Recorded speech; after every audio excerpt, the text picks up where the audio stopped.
kami sedikit mengambil waktu pelajaran Bapak Ibu supaya bisa ditempatkan waktu untuk dalam tujuan kegiatan hari ini, yaitu diseminasi budaya positif. Maksudnya kalau diseminasi budaya positif ini kegiatan berbagi ya Pak Ibu, kegiatan berbagi pengalaman atau pengetahuan yang selama ini kami dapatkan dalam program Guru Penggerak, yaitu di modul 1.4. Jadi terkait bagaimana kita menerapkan budaya positif di sekolah kita. Jadi seperti itu Bapak Ibu. Yang pertama sekali mungkin saya ucapkan terima kasih kepada Bapak Kepala Sekolah yang telah memberikan izin untuk melaksanakan kegiatan pada hari ini. Begitu juga kepada Bapak Ibu Guru yang telah menyempatkan waktunya untuk membersamai kegiatan kita pada hari ini. Oke, baik Bapak Ibu. Yang pertama sekali mungkin Bapak Ibu pernah mendengar kata budaya positif. Apa yang Bapak Ibu ketahui terkait dengan budaya positif ini? Bagaimana maksud daripada budaya positif yang pernah Bapak Ibu dengar seperti itu? Mungkin Bapak Ibu bisa menanggapi, bisa memberikan pendapat, karena pendapat itu tidak ada benar, tidak ada yang salah, semua benar. Itu menurut pendapat kita masing-masing. Mana Bapak Ibu? Budaya positif, kebiasaan. Oke, kebiasaan. Iya Bapak Ibu, benar sekali. Budaya positif itu yaitu kebiasaan. Kebiasaan apa Bapak Ibu? Kebiasaan yang baik. Kebiasaan yang baik. Jadi kira-kira kebiasaan yang berpihak kepada sekolah, tapi yang lebih berpihak kepada siswa peserta didik kita. Ya, betul sekali Bu Tia. Bu Sekali juga ya. Jadi budaya positif itu kebiasaan kita di sekolah, misalnya bagaimana kita menerapkan nilai kebajikan. Nilai kebajikan itu misalnya bagaimana kita menghargai sama guru, atau kalau murid bagaimana menghargai guru, ya karakter begitu. Jadi bagaimana kita menerapkan kebiasaan kita menerapkan nilai kebajikan di sekolah seperti itu ya. Oke. Selanjutnya kita lihat lagi. Oke. Seorang guru yang baik harus memiliki kemampuan dalam mewujudkan budaya positif di sekolah. Budaya positif tersebut dapat dijalankan dengan menerapkan konsep-konsep etis seperti disiplin positif, motivasi perilaku manusia, keyakinan sekolah atau kelas, kebutuhan dasar manusia, posisi kontrol restitusi, dan segitiga restitusi. Jadi untuk menerapkan budaya positif di sekolah, kita harus mengetahui konsep dari 6 ini dan harus menerapkan 6 konsep ini. Ya, bagaimana kita menerapkan budaya positif di sekolah? Kita harus mengetahui dulu 6 konsep ini dan menerapkan 6 konsep ini di sekolah kita Bapak Ibu. Ya. Oke, selanjutnya kita lihat yang pertama yaitu disiplin positif. Apa itu disiplin positif? Disiplin positif merupakan suatu cara penerapan disiplin yang mengajarkan anak bertanggung jawab dan menumbuhkan kesadaran diri berdasarkan nilai-nilai kebajikan. Jadi di sini yang dimaksud dengan disiplin positif itu anak berdisiplin mengikuti aturan karena kesadaran diri, karena motivasi daripada dalam diri dia, bukan dorongan dari luar Bapak Ibu. Ya, itu yang pertama, disiplin positif. Selanjutnya, apalagi yang dimaksud dengan disiplin positif? Lebih ke arah disiplin diri yang dapat mengontrol diri dan melakukan sebuah tindakan. Jadi anak tersebut dia mengetahui mana yang baik, mana yang buruk, dan dia bisa mengontrol, dia bisa mengontrol dirinya untuk berbuat baik dan menghindari berbuat salah, Bapak Ibu ya. Kemudian selanjutnya apa itu disiplin positif?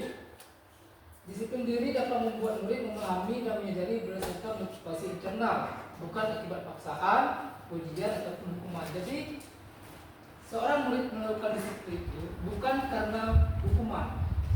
Karena kebiasaan diri kita di sekolah dimanapun kita menerapkan hukuman. Maka untuk menghindar hukuman biasanya menerapkan disiplin. Dia pertama tujuannya untuk menghindar dari hukuman.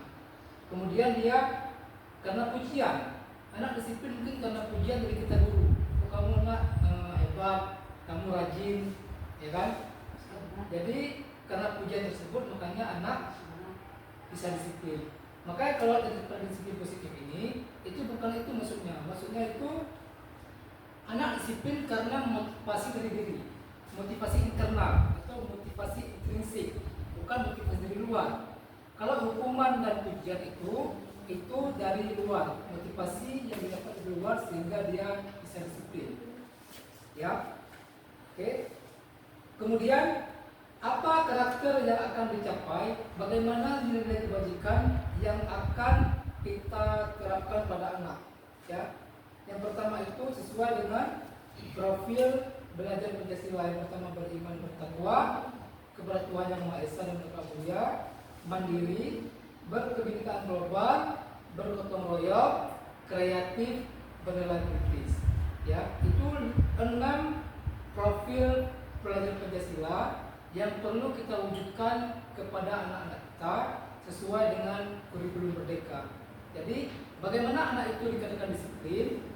Mereka punya 6 karakter ini. Ya, yang pertama beriman, mandiri, berkebinekaan global, yang maksudnya itu mereka bisa menerima perbedaan. Maksud perbedaan di sini bukan cuma perbedaan agama. Mungkin di kita agama sama semua, agama Islam, tapi perbedaan jadi hal yang lain. Boleh jadi perbedaan daripada status ekonomi, perbedaan daripada status fisik. Ada fisik anak yang mungkin yang hitam, yang putih, yang segala macam, itu biasa mereka bisa menerima keadaan yang berbeda itu. Yang kemudian bergotong royong.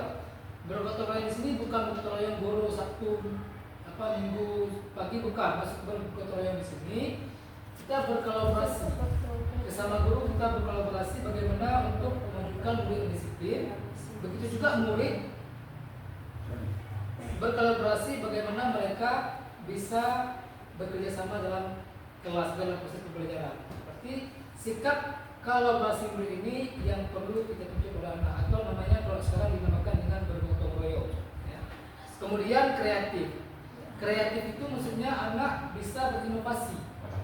Ada gagasan baru, ada ide baru yang keluar dari anak selain yang kita ajarkan. Mungkin anak-anak kita akan sulit seperti itu, minimal kita bisa memancing mereka atau bisa menyiapkan pemantik untuk mereka bisa berpikir kreatif.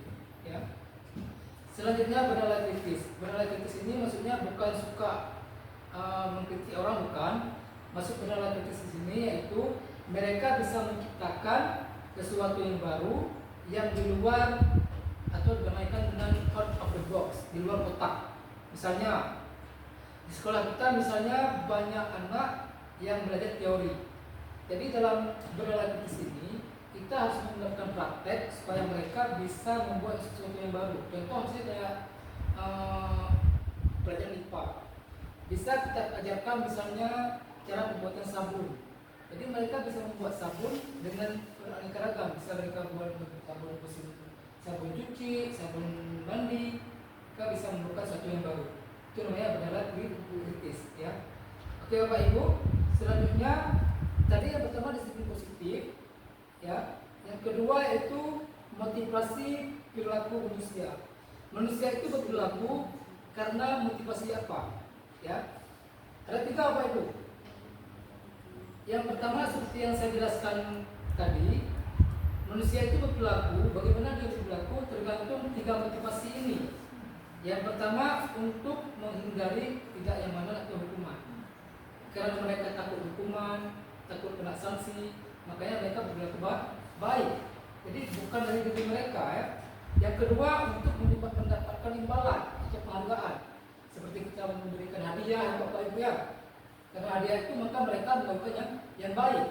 Karena mereka berharap yang tadi penghargaan tadi, hadiah tadi itu. Yang ketiga untuk menjadi orang yang mereka inginkan dan menghargai diri sendiri dengan nilai yang mereka percaya. Jadi yang untuk menghindari hukuman atau mendapat penghargaan ini motivasi perilaku dari luar. Mereka berperilaku karena dorongan dari luar. Sedangkan yang ketiga itu motivasi yang dari dalam, dari mereka sendiri, yaitu ini menghargai diri sendiri dan mereka menerapkan nilai-nilai yang mereka percaya bahwa itu benar, seperti itu.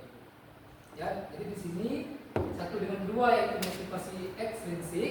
Yang nomor 3 yaitu motivasi yang datang dari mereka sendiri, ya, dari dalam, atau motivasi intrinsik namanya. Ya. Yang ketiga, setelah kita mengetahui disiplin apa motivasi pelaku manusia atau pelaku kita, kenapa mereka melakukan sebuah hal yang baik atau yang buruk. Yang ketiga, setelah kita mengetahui motivasi itu, kita membuat keyakinan sekolah atau keyakinan kelas. Dulu mungkin kita bisa mendengarkan kata tertib, peraturan. Sekarang kita akan mengubah namanya ke hal yang positif dengan nama keyakinan kelas atau keyakinan sekolah. Ya, keyakinan sekolah itu kesepakatan peraturan atau keyakinan antara kita dengan murid. Apa yang mereka sepakati selama misalnya untuk ke depan, misalnya mereka harus apa dalam kelas kita. Kita harus membuat keyakinan itu yang terjadi kesepakatan antara murid dengan guru, sehingga apa yang mereka kerjakan, apa yang mereka buat akan menjadi tanggung jawab mereka. Ya, dulu kalau peraturan kan cuma satu pihak, cuma pihak guru yang membuat aturan. Sekarang kita libatkan murid, apa kesepakatan murid dengan guru untuk membuat sebuah keyakinan sekolah atau keyakinan kelas. Jadi apa yang mereka janjikan, apa yang mereka sepakati, mereka harus bertanggung jawab. Itu ya. Oke. Yang pertama, kalau keyakinan sekolah kelas ini, guru berperan dalam mewujudkan terbentuknya keyakinan sekolah atau kelas dengan adanya kesepakatan antara guru dan murid. Seperti yang dijelaskan, nanti keyakinan kelas itu dibuat atau keyakinan sekolah itu dibuat, ada kesepakatan antara guru dan murid. Selanjutnya, keyakinan sekolah atau kelas berupa pernyataan universal yang mudah diingat dan dipahami dan harus diterapkan di lingkungan sekolah. Misalnya gini ya Bapak Ibu, dulu kita membuat peraturan sekolah jangan membuang sampah. Sekarang kita balik kalimatnya dan pernyataan yang positif, membuang sampah pada tempatnya. Dulu kita biasa membuat peraturan, misalnya jangan datang terlambat, tidak boleh datang terlambat. Sekarang kita rubah kalimatnya menjadi yang positif, yaitu datang tepat waktu. Jadi kalimatnya yang kita ubah ke hal yang positif, ya, tidak lagi menunjukkan ke hal yang negatif. Itu. Ini contohnya Bapak Ibu, contoh keyakinan kelas ada 2 di sini. Yang pertama keyakinan kelas 3C, Bapak Ibu lihat 9C itu sama wali kelasnya, contohnya Ibu Dewi Satika yang di sini ya.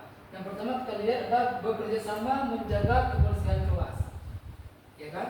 Setelah itu ada menjaga dan meletakkan barang sesuai tempatnya. Yang ketiga, mengajarkan tugas tepat waktu. Selanjutnya, saling peduli, menghargai dan membantu sama lain. Selanjutnya, tepat waktu dan aktif di kelas. Semua kalimat ini kalimat positif, tidak ada kata tidak, tidak ada kata jangan, tidak ada kata negatif dalam membuat keyakinan ke kelas. Jadi ini yang kita sepakati dengan guru, dengan siswa, kita bisa buat model seperti ini. Yang ditempel di kelas kita boleh. Jadi di sini nggak mesti wali kelas yang buat keyakinan kelas, boleh guru pun boleh, ya. Nggak mesti wali kelas yang harus membuat keyakinan kelas, enggak. Semua guru boleh membuat keyakinan kelas masing-masing bersama muridnya, ya. Ini yang kedua contohnya. Setiap anggota kelompok perlu belajar senang, melakukan tugas, saling menghargai, merasa aman, selalu bersikap positif, ya, percaya dan menghormati dan seterusnya. Ini contoh keyakinan kelas yang kedua. Kita bisa memakai yang mana saja yang ingin kita gunakan. Mungkin lebih sederhana yang ini, boleh kita gunakan yang ini. Ya, intinya kalimatnya harus kalimat yang positif untuk membuat sebuah keyakinan kelas. Oke, Bapak Ibu. Kemudian, setelah kita membuat keyakinan kelas, kita harus mengetahui apa kebutuhan dasar manusia. Setiap manusia melakukan hal yang buruk, hal yang baik, pasti ada sesuatu kebutuhan yang belum dipenuhi atau yang sudah dipenuhi. Apa saja kebutuhan dasar manusia? Dalam perkara lain, ketika seorang murid melakukan suatu perbuatan yang bertentangan dengan nilai-nilai kebajikan atau melanggar peraturan, hal itu sebenarnya dikarenakan mereka gagal memenuhi kebutuhan dasar mereka. Jadi kalau Bapak Ibu, seorang murid yang melakukan pelanggaran, ya, bertentangan dengan peraturan atau dengan peraturan melanggar peraturan, sebenarnya ada kebutuhan mereka yang belum dipenuhi. Ya, sebenarnya ada kebutuhan mereka yang belum dipenuhi. Apa saja kebutuhan dasar mereka itu? Coba lihat dulu. Ada 5 kebutuhan dasar manusia. Yang pertama itu bertahan hidup. Yang kedua, kasih sayang dan rasa terima. Yang ketiga, penguasaan. Yang ketiga, kebebasan. Dan yang terakhir, kesenangan. Ini maksudnya apa Ibu? Kalau bertahan hidup seperti makan Bapak Ibu, ya, seperti minum, ya kan. Selanjutnya kasih sayang dan rasa terima kita mungkin itu lebih ke sosial. Kita perlu diterima sama orang, perlu disayangi, ya Pak Ibu ya. Penguasaan itu penguasaan yang sifatnya ingin menjadi pemimpin. Kebebasan dia tak mau terkekang. Yang terakhir kesenangan, mereka juga perlu sebuah, kalau di sini sekarang katanya kesenangan itu seperti piknik segala macam, itu yang menyangkut dengan hobi, ya, apa yang mereka senangi. Oke, coba lihat ada kasusnya. Ini sebuah kasus. Coba apa Ibu lihat sebuah kasus. Kira-kira kebutuhan dasar apa yang belum terpenuhi oleh anak tersebut. Sini ada kasus seorang ibu Zulaika, seorang guru wali kelas 9H, sedang bingung menghadapi ulah salah satu murid di kelasnya yang bernama Tommy. Beberapa anak telah mengeluhkan Tommy yang seringkali meminta bekal makan siang mereka dengan paksa. Ya, jika Anda menghadapi situasi seperti Ibu Zulaika, apa yang akan Anda lakukan? Menurut Anda kira-kira apa alasan Tommy melakukan hal itu? Jadi sebelum si Tommy ini, alasan Tommy yang maksud Tommy ini ya, salah ketik. Si Tommy ini dia sering mengambil bekal temannya di kelas. Jadi banyak laporan dari teman-temannya kepada si Ibu Zulaika, seorang wali kelas. Kira-kira apa alasan Tommy melakukan itu? Oke, kita cek khususnya. Yang pertama, alasan Tommy yang pertama karena ia lapar dan orang tuanya tidak membawakan bekal makan siang, maka kebutuhan dasar yang sedang dipenuhi oleh Tommy adalah kebutuhan untuk bertahan hidup. Karena dia lapar, nggak makan di rumah, makanya dia mengambil bekal temannya. Hal yang buruk yang dia lakukan karena dia lapar. Ada kebutuhan yang belum terpenuhi oleh si Tommy. Itu kalau dia alasannya lapar. Kemudian, jikalau alasan Tommy karena dia merasa senang temannya memperhatikan dia. Jadi ketika temannya melakukan tindakannya, gurunya memberitahu orang tuanya sehingga orang tuanya jadi memperhatikan dia. Maka kebutuhan dasar yang sedang dipenuhi oleh Tommy adalah kebutuhan akan kasih sayang dan rasa terima. Jadi mungkin Tommy kurang perhatian di rumahnya. Dia ingin diperhatikan oleh gurunya. Kalau ada anak-anak yang campur bapak-bapak di sini ya, kita kan ada yang jadi perhatian segala macam, itu dia butuh perhatian, ya. Makanya dia kurang terpenuhinya kasih sayang dan rasa terima, makanya mereka melakukan hal seperti itu. Baik ya. Jadi semua ada alasan untuk melakukan hal yang buruk, bukan dari alasan, baik ya. Oke. Yang ketiga, kalau alasan Tommy misalnya takut, karena temannya ditakut dengan dia dan memiliki keinginannya, maka sebetulnya Tommy sedang berusaha memenuhi kebutuhan dasarnya akan kekuasaan. Dia melakukan itu ingin biar temannya takut kepada dia, ya, dan memiliki apa yang dia perintah misalnya. Berarti dia itu kebutuhan dasar dia itu kekuasaan. Anak itu dia mau menjadi seorang pemimpin, dia lebih egois sebenarnya. Berarti dia ingin berkuasa. Makanya dia biasa melakukan hal itu. Mungkin banyak anak kita sekarang yang seperti itu, yang di kelas mungkin mereka menjadi bos, Pak Ibu ya, menjadi bos dalam kelas. Itu ada kebutuhan dasar yang mereka belum penuhi, yaitu kekuasaan, ya, kepenguasaan. Yang keempat, karena dia merasa bosan dengan bekal makanan yang dibawakan ibunya, karena selalu membawa bekal yang sama. Oleh karena itu dia ingin mencoba makanan beraneka ragam. Maka Tommy sedang berusaha memenuhi kebutuhannya, itu kebebasan. Misalnya dia di rumah sering membawa menu yang sama tiap hari, maka dia ingin mencoba hal yang baru, mencoba menu baru. Makanya dia mengambil bekal yang namanya. Apa kalau begitu alasan Tommy? Berarti kebutuhan dasar yang belum dipenuhi Tommy yaitu kebebasan. Dia ingin lebih mencoba yang baru, ya. Jadi satu dasar kebutuhan yang belum dipenuhi oleh Tommy yaitu kebebasan. Kalau itu alasan Tommy, kalau dia merasa bosan dengan menu yang dibuat ibunya yang tiap hari seperti itu terus, ya, tidak berubah. Oke, yang terakhir alasan Tommy yaitu dia iseng, karena dia menikmati ekspresi wajah teman-temannya yang kesal karena diambil makanannya, dan menurut dia ekspresi teman-temannya itu lucu. Maka berarti Tommy sedang berusaha memenuhi kebutuhannya itu kesenangan. dia untuk iseng-iseng aja, senang-senang aja mengganggu temannya seperti itu. Ya, berarti kebutuhan dasar yang diri itu senang. Mungkin dia selama ini kurang senang di rumahnya atau bagaimana. Berarti itu kalau alasan Tommy karena iseng, berarti kebutuhan dasar yang ingin dipenuhi Tommy yaitu kesenangan, atau yang belum dipenuhi dari Tommy itu kebutuhan kesenangan. Jadi 5 kebutuhan ini, ya 5 kebutuhan dasar manusia ini yang mendasari Tommy berbuat seperti itu, yang mendasari Tommy mengambil bekal temannya. Begitu juga dengan yang lain. Apa kalau kita ada murid kita yang melanggar mungkin aturan apa, pasti ada antara 5 kebutuhan dasar itu yang mereka belum penuhi, itu yang belum dipenuhi oleh mereka. Ya, contoh misalnya Pak Ibu ada anak terlambat sekolah kita, mungkin kita bisa menanyakan kepada mereka kenapa alasan mereka terlambat. Kalau alasan mereka terlambat karena mereka telat bangun, bisa jadi mereka ada kebutuhan dasar yang belum mereka penuhi, atau mereka telat makan atau bagaimana, pasti ada satu kebutuhan dasar yang belum mereka penuhi. Oke. Kemudian Pak Ibu, ketika kita mendapatkan anak melanggar aturan, ya, kita bisa menggunakan posisi kontrol untuk menyelesaikan atau untuk menanggulangi anak yang bermasalah. Apa saja posisi kontrol yang kita bisa posisikan? Yang pertama itu guru sebagai penghukum, ya. Yang kedua, guru sebagai membuat rasa bersalah. Ada yang ketiga, guru sebagai teman.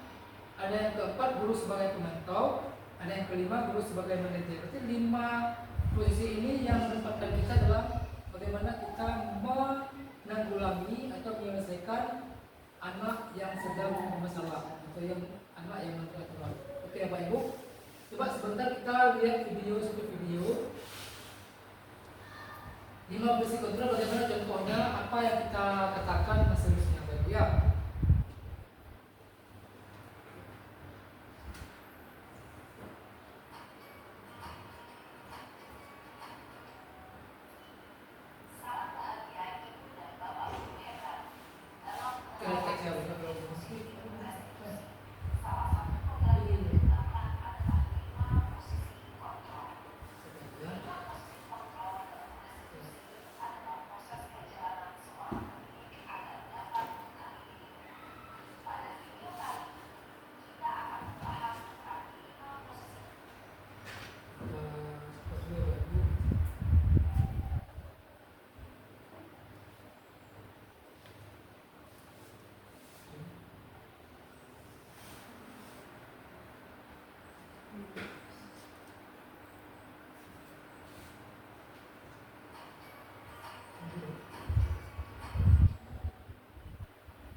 Jadi dari 5 ya. posisi guru untuk mengontrol murid itu ada 5 posisinya. Yang pertama sebagai penghukum, sebagai pembuat rasa bersalah, sebagai teman, dan sebagai pemantau, Bapak Ibu. Ya. Coba lihat yang pertama, di sini coba lihat sebagai guru, sebagai penghukum, dan pembuat rasa bersalah itu yang namanya dengan itu identitas gagal. Jadi seorang guru yang membuat seorang penghukum atau pembuat rasa bersalah itu namanya guru yang beridentitas gagal. Selanjutnya sebagai teman dan pemantau itu sebagai yang berhasil, cuman itu kontrol dari luar, arti motivasi anak dari luar. Selanjutnya yang terakhir yang paling yang kita berhasil dan sukses yaitu sebagai manajer. Ya. Coba kita lihat selanjutnya yang sebagai penghukum. Kira-kira apa yang dikatakan guru? Contoh sebagai penghukum misalnya, kalau kamu tidak melakukan awas ya, rasakan. Itu sebagai penghukum. Itu yang dikatakan guru kalau kita sebagai penghukum. Kalau sebagai pembuat rasa bersalah, coba kita apa itu? Apa yang dikatakan guru? Kamu seharusnya sudah tahu. Ibu lelah sekali mengatakannya, ibu stres. Yang saya itu begitu mungkin kahek, Pak buka kahek, buka ada ketemu. Yang berarti kalau seperti itu berarti kita sebagai pembuat rasa bersalah. Ya. Jadi dua itu sebagai identitas yang gagal. Ya. Terusnya kalau teman, kalau seorang teman biasanya apa yang akan guru katakan? Jadi ini sebuah yang berhasil, ya, yaitu apa yang guru katakan? Ayolah lakukan begitu. Masa kamu tidak mau? Tidak, ibu pernah bantu. Ya, jadi kita gunakan dulu ibu sebagai teman. Ya. Oke, kalau sebagai pemantau, apa yang dikatakan oleh guru? Apa peraturannya? Kalau kamu melakukan ini, kamu akan dapat apa? Itu sebagai pemantau. Berarti guru sebagai pemantau. Jadi di sini dapat penghukum, yaitu ini yang dulu pembuat rasa bersalah, teman dan pemantau. Yang terakhir sebagai manajer. Kalau guru sebagai manajer, apa yang dikatakan guru? Apa yang kita inginkan dan apa yang bisa kita kerjakan untuk memperbaiki masalah ini? Ya. Jadi di sini minimal kita bisa berada di posisi teman. Kalau kita belum bisa berada di posisi manajer, kita bisa berada di posisi teman. Sebelum kita melangkahi yang selanjutnya, yang penting kita menghindar jadi penghukum dan pembuat rasa bersalah. Contoh kita melakukan, misalnya kalau kamu tidak melakukannya, awas ya. Kalau untuk membuat rasa bersalah, kamu seharusnya sudah tahu. Ibu lelah sekali melakukannya itu, Pak. Ibu stres, ya. Oke. Kalau yang paling bagus posisinya itu sebagai manajer. Cuma untuk mencapai manajer, kita bisa memulai dari sini dulu, dari teman.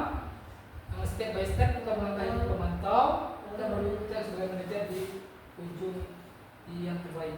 Ya. Kebanyakan kita masih di penghukum dan pembuat. Iya. Kebanyakan kita masih di sini ya Pak Ibu ya. Itu ada mungkin di sini beberapa kalau itu ada beberapa. Tapi kebanyakan kita mungkin di sini. Kita masih ya sebagai penghukum ya. Oke. Dari 5 posisi kontrol ini kita lihat. Sebagai manajer, bagaimana kalau kita menjadi seorang manajer tadi? Yang ini kan sebagai manajer Pak Ibu ya. Nah, sebagai manajer, sebagai posisi yang terbaik, ya, posisi yang diberikan oleh seorang guru yaitu sebagai manajer. Apa yang dikatakannya? Apa yang kita yakini? Apa yang bisa kau kerjakan untuk masalah ini? Jadi sebagai manajer itu kita menyampaikan kepada anak solusi dari mereka sendiri untuk memperbaiki kesalahan ini. Apa yang akan kita lakukan? Jadi solusinya ada pada anak tersebut. Apa yang mereka yakini yang baik, apa yang buruk. Kalau mereka melakukan kesalahan, apa yang ingin mereka lakukan untuk memperbaiki kesalahan mereka. Jadi solusinya ada pada murid. Kita sebagai manajer, sebagai guru, sebagai posisi manajer, memberikan solusi kepada murid atas kesalahan yang mereka lakukan. Ya. Oke, kita lanjut. Posisi manajer bukan cuma ada solusi dapat menjadi pengurus sebagai manajer. Oke Pak Ibu, kalau kita sebagai manajer atau teman pemantau atau manajer, ada 3 tahap yang bisa kita lakukan untuk berdialog dengan anak. bagaimana tindakan kita dengan anak, apa yang mesti kita lakukan. Misalnya ada si A melakukan kesalahan, apa tindakan yang mesti kita terapkan. Ya, di sini ada 3, namanya itu segitiga restitusi. Ya, apa yang pertama? 3 tahap. Ya, segitiga restitusi ini maksudnya yaitu proses dialog antara guru dengan murid, bagaimana mereka menyelesaikan masalah dengan muridnya. Ya, proses dialog. Apa aja langkahnya? Ada 3 langkahnya. Yang pertama, menstabilkan identitas. Yang kedua, validasi tindakan yang salah. Yang ketiga, menanyakan keyakinan. 3 langkah ini yang bisa dilakukan guru untuk menyelesaikan atau menanggulangi masalah yang dihadapi anak atau anak yang melakukan kesalahan. Oke? Apa itu menstabilkan identitas? Menstabilkan identitas dilakukan berdasarkan prinsip bahwa membuat kesalahan adalah bagian dari proses pembelajaran yang nantinya akan menggeser identitas gagal ke arah identitas sukses. Apa yang dikatakan guru dalam hal menstabilkan identitas? Apa yang dikatakan guru? Ini Pak Ibu. Yang pertama yang bisa dikatakan guru, langkah pertama yaitu dalam poin menstabilkan identitas, berbuat salah itu hal yang manusiawi. Itu yang dikatakan ulama. Tidak ada manusia yang sempurna. Kita pasti bisa menyelesaikan permasalahan ini. Jadi kita menstabilkan identitas anak yang gagal tadi jadi yang berhasil. Mereka mungkin merasa bersalah dalam melakukan kesalahan. Maka kita sebagai guru menstabilkan dulu emosi mereka. Kemudian, apalagi contohnya yang bisa dikatakan guru untuk menstabilkan identitas anak. Bapak atau ibu tidak untuk mencari tahu siapa yang benar, siapa yang salah. Bapak ibu lebih tertarik untuk menyelesaikan masalah. Kalau kamu menyalahkan dirimu sendiri, apa kamu bersikap baik dari dirimu sendiri? Ya, itu yang bisa kita katakan untuk menstabilkan identitas anak. Oke, langkah kedua. Tadi kan 3 kan? Segitiga restitusi. Yang pertama menstabilkan identitas. Yang kedua memvalidasi tindakan yang salah. Ya, memvalidasi tindakan yang salah dilakukan berdasarkan prinsip bahwa setiap pelaku berupaya memenuhi suatu kebutuhan tertentu, sehingga guru atau orang tua akan bergeser dari segi respon menjadi proaktif, serta akan lebih mengenali dan memahami kebutuhan murid atau anak. Jadi dalam validasi tindakan yang salah ini, seperti yang tadi saya jelaskan terkait dengan kebutuhan dasar. Kenapa mereka melakukan tindakan yang salah? Pasti karena 5 kebutuhan dasar yang tadi saya jelaskan yang tidak terpenuhi. Salah satunya mungkin, ya kan? Jadi tindakan yang salah ini kita menanyakan, mencari tahu apa kebutuhan dasar anak yang belum terpenuhi. Ya, apa pertanyaan yang bisa kita katakan kepada anak, yang bisa kita tanyakan kepada anak, yaitu yang pertama, kamu pasti punya alasan mengapa melakukannya.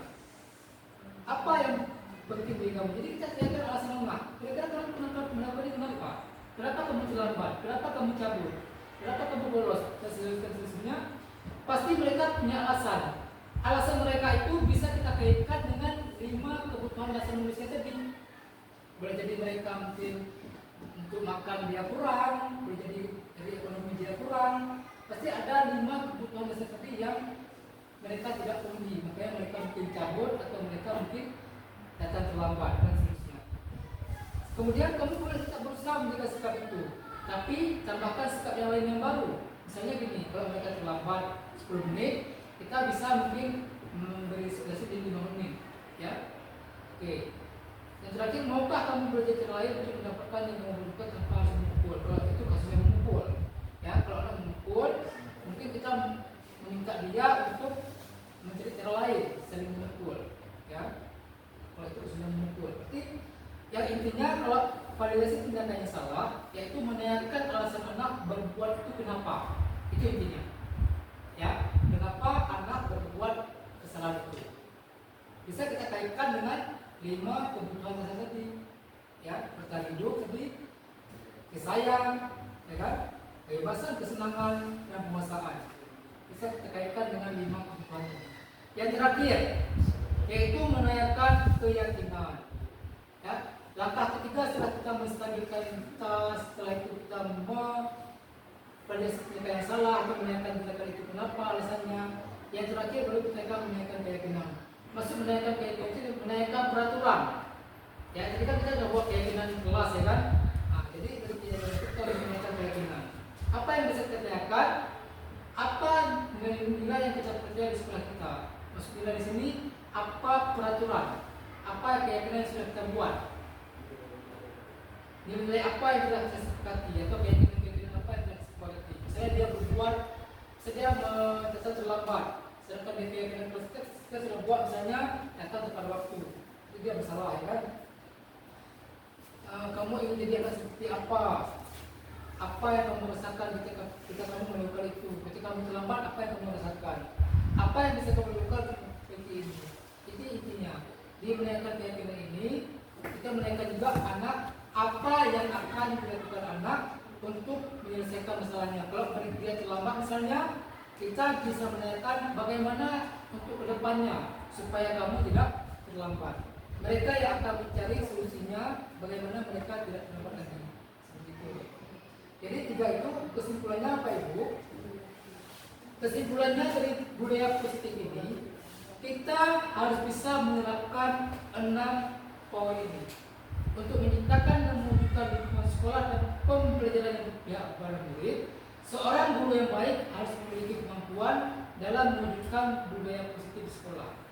Ya, cara mewujudkannya bagaimana Pak Ibu? Kita harus menerapkan konsep-konsep ini. Yang tadi pertama saya jelaskan disiplin positif, bagaimana prinsip pelaku bersih yang tidak tadi itu, mendapat penghargaan, dukungan, ya, dan menghargai diri sendiri. Yang terakhir ini yang ketiga itu keyakinan sekolah, bagaimana kita membuat keyakinan kelas atau sekolah dengan melibatkan anak, ya. Yang terakhir yang keempat sudah kebutuhan dasar manusia, 5 kebutuhan tadi apa yang belum mereka penuhi, kita harus menganalisa atau mengidentifikasi 5 kebutuhan dasar anak itu kalau mereka berbuat yang salah.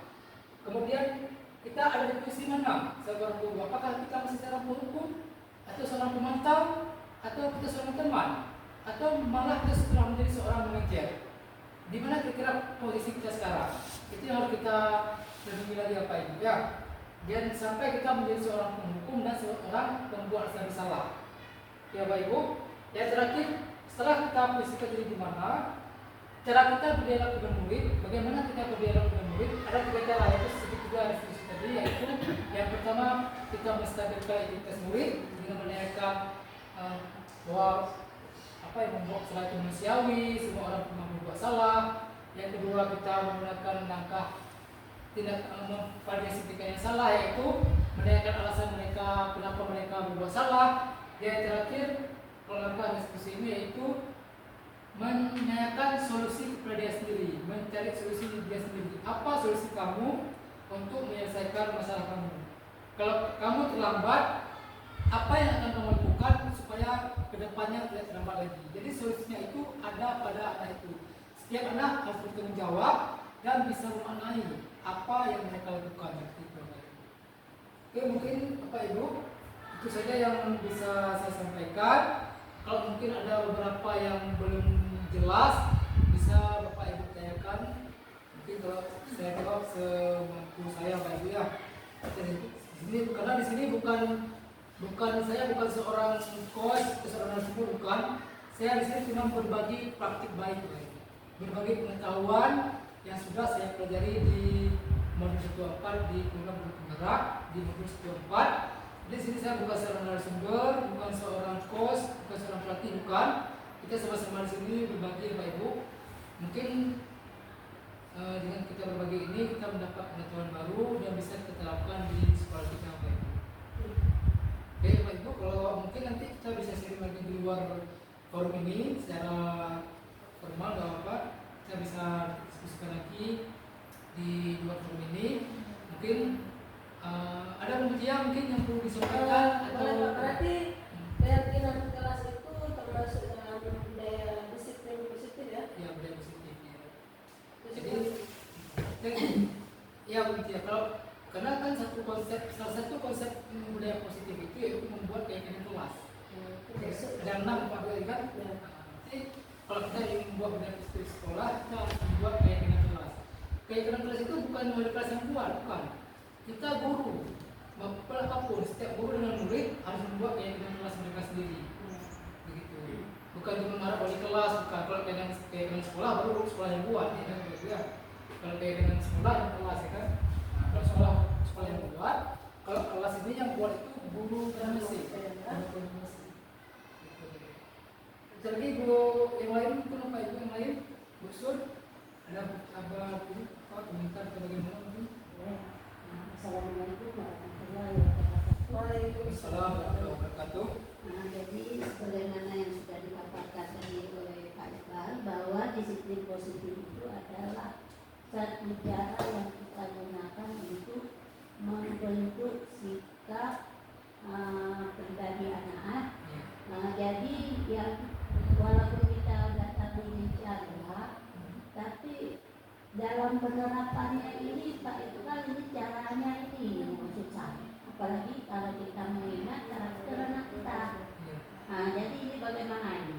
Ya, jadi sudah Bu Sun? Sudah ya. Terima kasih Bu Suryani. Ini mungkin Bu Suryani lebih ke tantangan dalam penerapan ini. Iya, betul. Ya, apa jalan kita terlalu banyak ketika kita sekolah mungkin karena setiap sekolah kan berbeda bagi akhirnya setiap anak itu unik. Jadi untuk penerapannya itu yang pasti yang pertama kita harus berkolaborasi. Ya, kita sebagai guru, sebagai kepala sekolah, sebagai guru sama-sama berkolaborasi untuk menerapkan budaya positif di sekolah. Itu yang pertama kita harus membuat mungkin sebuah perencanaan dulu Bapak Ibu. Mungkin kemarin sudah saya jelaskan tentang bakja. Jadi kalau bakja kan terkait dengan misi. Tapi kalau ini kalau bisa penerapan disiplin positif ini, kita harus dulu membuat perencanaan dulu. Kita harus perencanaan yang sistematis, kita duduk sama-sama berkolaborasi membuat perencanaan. Contohnya kita membuat dulu yang pertama mungkin lebih ke keyakinan sekolah keyakinan kelas. Kan untuk menuju ke sana kan kita harus membuat dulu keyakinan sekolah ke kelas ya. Nah, jadi untuk membuat keyakinan kelas itu kita setiap guru ini harus ada keyakinan kelas masing-masing. Gitu kan. Jadi setiap anak yang melanggar keyakinan kelas ini nanti kan kita nggak boleh dihukum lagi ya, nggak boleh kita hukum, nggak boleh kita sanksi ya Pak ya. Jadi kita harus membuat jadi dialog segitiga tadi. Jadi apa istilahnya kita posisinya sebagai manajer bukan sebagai penghukum Pak ya. Jadi dalam menyelesaikan anak yang bermasalah, karena kita tidak lagi menerapkan hukuman, kita menerapkan dialog kepada anak. Itulah peran seorang guru. Bagaimana dia menyelesaikannya dengan anak tersebut. Tentunya kalau masalah yang tadi segitiga restitusi tadi itu bukan masalah yang besar. Contohnya gini, narkoba itu kan sudah kasus yang besar. Itu tidak bisa kita terapkan ini ya Pak. Segitiga restitusi ini kita terapkan yang kesalahan lah seperti terlambat, cabut, bullying segala macam. Ini mungkin bisa kita gunakan segitiga restitusi. Tapi kalau untuk masalah narkoba, mabuk segala macam, membunuh orang segala macam itu tidak bisa digunakan ini. Itu pasti ada sanksi dari yang hukuman yang berat isinya, ada hukumannya. Tapi kalau sekedar cabut, bolos itu tidak bisa kita sanksi anak. Kita masih bisa gunakan dialog segitiga restitusi tadi. Ya, 3 langkah saja yang kita buat. Jadi intinya Bu Suryani dan Pak Ibu semuanya, kalau kita ingin menerapkan budaya positif di sekolah dengan anak ini, yang pertama kita harus berkolaborasi antara guru, kepala sekolah dan pihak komite mungkin untuk menerapkan anak ini. Ya, bagaimana kita membuat keyakinan sekolah misalnya, kepala sekolah ingin membuat keyakinan sekolah. Nah, tiap kepala sekolah membuat keyakinan sekolah, kita guru membuat keyakinan kelas.